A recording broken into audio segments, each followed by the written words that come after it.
Hello everyone, आज हम देखेंगे JEE 2025 का एक क्वेश्चन जो है थर्मोडाइनमिक में से। क्वेश्चन कुछ इस प्रकार से है, a liquid when kept inside a thermally insulated closed vessel eight 25 degree Celsius was mechanically stirred from outside. What will be the correct option for the following thermodynamic parameters?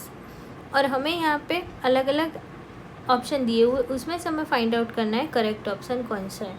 अब देखो, इस टाइप का question है ना, हर बार JEE में पूछा जाता है, तो इस बार का जो क्वेश्चन है वो एकदम अच्छे से कंप्लीट करना, क्योंकि हर बार मतलब क्वेश्चन इसी टाइप का होता है, उसमें खाली जो इक्वेशन होती है वो चेंज होती है, या जो क्वेश्चन पूछते हैं वो डिफरेंट टाइप का होता है। कुछ बार ऐसा पूछते कि कोई चीज़ को ओवन में रखते हैं तो हमें क्या आंसर मिलता है, लेकिन ये जो कंडीशन है delta U Q and W वो तो एज इट इज़ ही रहेगी, तो वो अच्छे से एक बार देख लेना। अब देखते हैं सॉल्यूशन।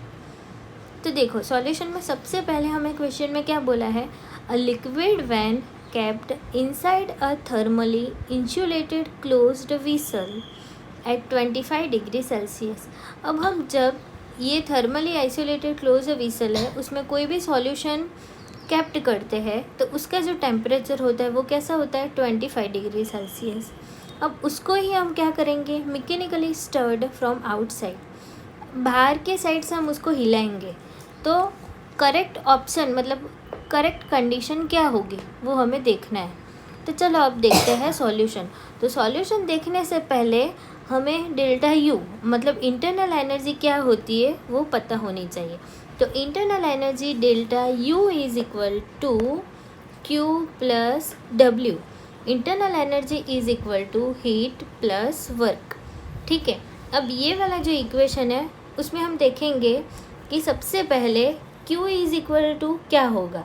तो Q इज इक्वल टू, ये जो कंडीशन है वो कैसी है, थर्मली इंसुलेटेड, मतलब हीट बाहर से देनी नहीं पड़ेगी, ऑलरेडी अंदर उसके पास होगी 25 डिग्री सेल्सियस, और वो चेंज भी नहीं होगी। तो Q इज इक्वल टू क्या होगा, 0, क्योंकि यहीं पे चेंज होने वाली ही नहीं है।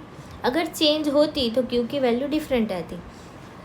अब देखो W इज इक्वल टू क्या होगा, W ग्रेटर देन और equal to 0, because stirring on the liquid involve doing mechanically work on the system.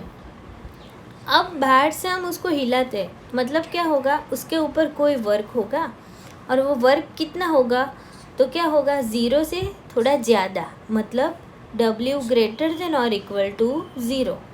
ठीक है, अब W ग्रेटर देन और इक्वल टू 0 मिला, and Q is equal to 0। तो ये दोनों कंडीशन होगी वो हम पुट करेंगे डेल्टा यू की फॉर्मूला में।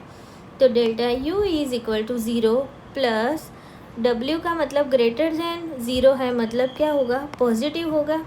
तो अब 0 प्लस पॉजिटिव मतलब हमें आंसर भी क्या मिलेगा, पॉजिटिव मिलेगा।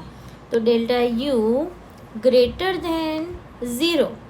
ठीक है, तो डेल्टा यू की value greater than 0, Q is equal to 0 and W is equal to 0। वैसा कौन सा ऑप्शन है, तो देखो option number 3, delta U greater than 0, Q is equal to 0 and W greater than 0। तो ऑप्शन नंबर 3 क्या होगा करेक्ट आंसर। Thank you.